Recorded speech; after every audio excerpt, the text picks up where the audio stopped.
RBI की monetary policy committee की 3 दिवसीय बैठक जो है वो आज खत्म हुई और क्रेडिट पॉलिसी, मॉनेटरी पॉलिसी जिसका सबको इंतजार था वो आ चुका है। और आज इसके बारे में, इसके इंपॉर्टेंट टेकअवेज हम आपके सामने रखने जा रहे हैं। लगातार चौथी बार आरबीआई ने कह सकते हैं कि पॉज बटन दबाया है और क्लियरली हमने देखा कि रेपो रेट पर ब्याज दरों में कोई बदलाव नहीं किया गया। रेपो रेट को 6.5% पर बरकरार रखा गया है।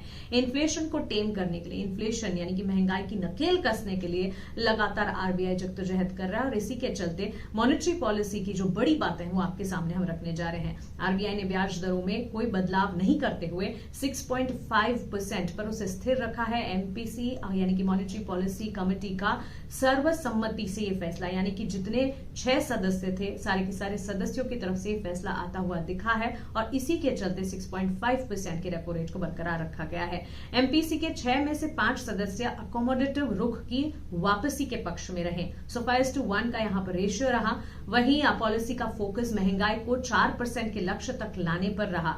ग्लोबल पॉलिसी दरें पीक हुई हैं लेकिन लंबे समय तक ऊंची रहेंगी।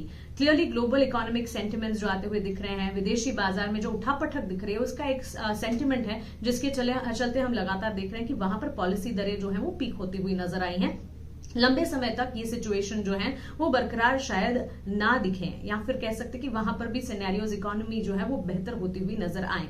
अब बात करते हैं जीडीपी की। जीडीपी अनुमान में भी कोई बदलाव नहीं किया गया है। FY24 सीपीआई अनुमान 5.4% पर स्थिर रखा गया है। वहीं Q2 सीपीआई अनुमान बढ़ाकर 6.4% और Q3 अनुमान घटाकर 5.6% किया गया है। अब बात करते हैं रूरल डिमांड या कह सकते हैं कि रूरल ग्रामीण मांग की। तो ग्रामीण मांग में सुधार दिख रहा है और सितंबर सीपीआई में कुछ कमी की उम्मीद नजर आ रही है। बैंकों ने अभी तक ब्याज दरों में 2.5% कटौती को पास ऑन नहीं किया है। तो ये एक इंपॉर्टेंट टेक अवे है जिस पर नजर रही। निजी केपेक्स यानी कि कारोबार विस्तार की अगर बात करें उसमें काफी हद तक सुधार देखने को मिला है। इंडस्ट्रियल और कंस्ट्रक्शन गतिविधियां जो है उनमें लगातार बढ़त देखने को मिली है। तो डेवलपमेंट जो है ओवरऑल इकोनॉमी का काफी हद तक होता हुआ नजर आ रहा है।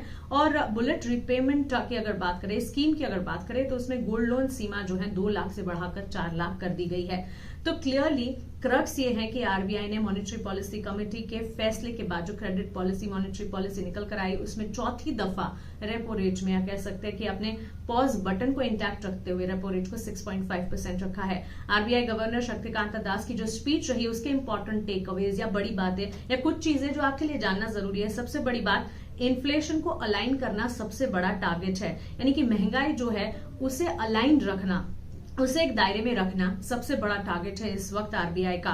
इसके अलावा ग्रोथ में लगातार कांस्टेंट बेसिस पर सपोर्ट देखने को मिल रहा है। इकोनॉमिक ग्रोथ अच्छी है जो कि एक पॉजिटिव है, ये आरबीआई गवर्नर ने कहा। तीसरी चीज, एफपीआई फ्लोज जो है उसमें सिग्निफिकेंट टर्न अराउंड यानी कि लगातार बढ़ोतरी देखने को मिली। और FY24 के नेट इनफ्लोज की अगर बात करें तो ये $20.3 बिलियन पर रहे। और चौथी और सबसे बड़ी बात, हेल्दी बैलेंस शीट जो बैंक्स और कॉर्पोरेट्स की नजर आ रही है वो एक बड़ा पॉजिटिव सेंटिमेंट है जिस पर नजर रखनी चाहिए। तो ओवरऑल भारतीय बाजार या भारत की इकोनॉमी की अगर बात करें विदेशी इकोनॉमी के मुकाबले इस वक्त स्थिति बेहतर है और इसी के चलते लगातार जो आरबीआई जो है फोकस कर रही है इन्फ्लेशन को किस तरह अलाइन किया जाए और आगे किस तरह से इकोनॉमी की स्थिति और बेहतर की जाए।